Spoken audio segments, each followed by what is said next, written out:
Outer Delhi में चलती बस में महिला के साथ सामूहिक दुष्कर्म का सनसनीखेज मामला सामने आया है। आरोप है कि महिला रात में फैक्ट्री में काम करने के बाद अपने घर जा रही थी तो सरस्वती विहार बस स्टैंड के पास खड़ी एक बस में उसने एक व्यक्ति से टाइम पूछा। जब वो टाइम पूछ रही थी उसी समय बस में बैठे दो लोगों ने उसको जबरन बस के अंदर खींच लिया और उसके बाद उसके साथ चलती बस में सामूहिक दुष्कर्म की वारदात को अंजाम दिया गया। मैं जिस घटना में जो बस प्रयुक्त थी उसी बस के पास मौजूद हूँ। सहयोगी मनु से कहूँगा एक बार बस को दिखा दें।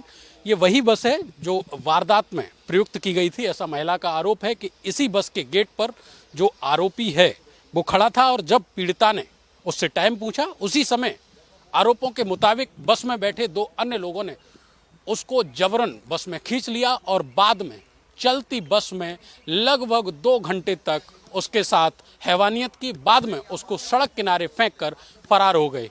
पीड़िता के द्वारा अपने साथ घटित घटना की जानकारी पीसीआर को दी गई, जिसके बाद पुलिस मौके पर पहुंची और उसको चिकित्सीय परीक्षण के लिए अस्पताल लेके गई। बाद में पुलिस ने मुकदमा दर्ज करने के बाद सीसीटीवी फुटेज की मदद से इस बस की पहचान की। बिहार नंबर की ये बस जो है वो पूर्वी उत्तर प्रदेश और बिहार तक प्राइवेट तौर पर सवारियों को लाने और ले जाने के काम में प्रयुक्त होती है। इस नंबर के बाद जो पुलिस है वो बस के मालिक तक पहुंची और मालिक की निशानदेही पर जो आरोपी ड्राइवर और कंडक्टर हैं उन दोनों को गिरफ्तार कर लिया गया और विधिक कार्रवाई पूर्ण करने के बाद उनको न्यायिक हिरासत में भेज दिया गया है। पुलिस के मुताबिक दोनों आरोपी उत्तर प्रदेश के रहने वाले हैं और अब तक पुलिस के मुताबिक दोनों का कोई पुराना आपराधिक इतिहास सामने नहीं आया है। फिलहाल जो पुलिस है वो अपनी अग्रिम विधिक कार्रवाई में जुटी हुई है। राजधानी दिल्ली में चलती बस में महिला के साथ हुए सामूहिक दुष्कर्म के बाद राजधानी में महिला सुरक्षा अब सवालों के घेरे में है। सवाल है कि क्या महिला सुरक्षा के दावे सिर्फ कागजों तक सीमित हैं? क्या महिला सुरक्षा को लेकर सिर्फ राजनीति दर राजनीति ही होती रहेगी, लेकिन महिलाएं कब सड़कों पर बेखौफ होकर सुरक्षित निकल सकेंगी? ये अब तक बड़ा सवाल था और आज भी बड़ा सवाल बना हुआ है। हम ऐसा इसलिए कह रहे हैं क्योंकि राजधानी में 11 मई की रात में नागलोई इलाके में एक महिला के साथ चलती बस में सामूहिक रूप से दुष्कर्म किया गया। इस मामले में हालांकि पुलिस ने कार्रवाई करते हुए वारदात में शामिल दोनों आरोपियों को गिरफ्तार कर जेल भेज दिया है और पुलिस गुड वर्क दिखाकर अपनी पीठ थपथपा रही है। लेकिन इस घटना के बाद कई सवाल खड़े होते हैं। सवाल जो हैं वो सीधे तौर पर भारत एक्सप्रेस, दिल्ली की ट्रैफिक पुलिस और दिल्ली के परिवहन विभाग से पूछ रहा है। पहला सवाल हमारा है, सहयोगी जो मनु है उनसे कहेंगे एक बार इस बस को दिखाएं। रॉयल ट्रेवल्स एंड कार्गो, इसके आप जो खिड़कियां हैं, जो शीशे हैं, उनको आप देखिए पूरी तरीके से ब्लैक फिल्म से लैस हैं। यानी अंदर कौन है, क्या कर रहा है, किस तरीके से अंदर क्या गतिविधि चल रही है, आप बाहर से कुछ भी नहीं देख सकते। और ये बसें बड़े आराम से दिल्ली में सरपट दौड़ रही हैं। रोज बसें दिल्ली आती हैं, दिल्ली के अलग अलग स्थानों से यात्रियों को बिठाती हैं और वापस अपने गंतव्य को रवाना हो जाती हैं।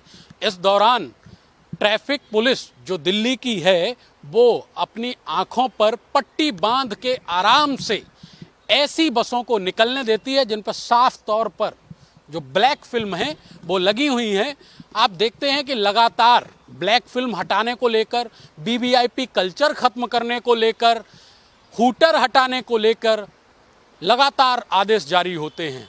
लेकिन क्या वो आदेश सिर्फ फाइलों तक सीमित रखना ही दिल्ली की ट्रैफिक पुलिस की जिम्मेदारी रह गई है?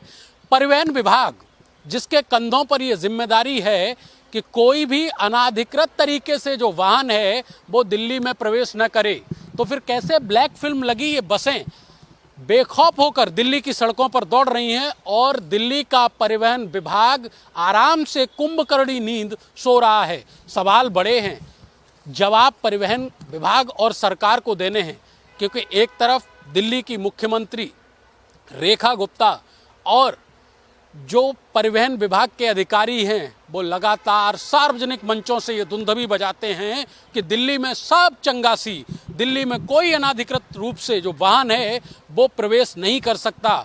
और ऐसे में रात में 2:30 बजे एक महिला को जबरन हवस के भूखे भेड़िए इस बस में खींचते हैं और अपनी हवस का शिकार बनाते हैं। 2 घंटे तक उस महिला के साथ हैवानियत का खेल होता है और इन काले फिल्मों के शीशों के पीछे उसकी चीखें, उसकी सिसकियां दब जाती हैं।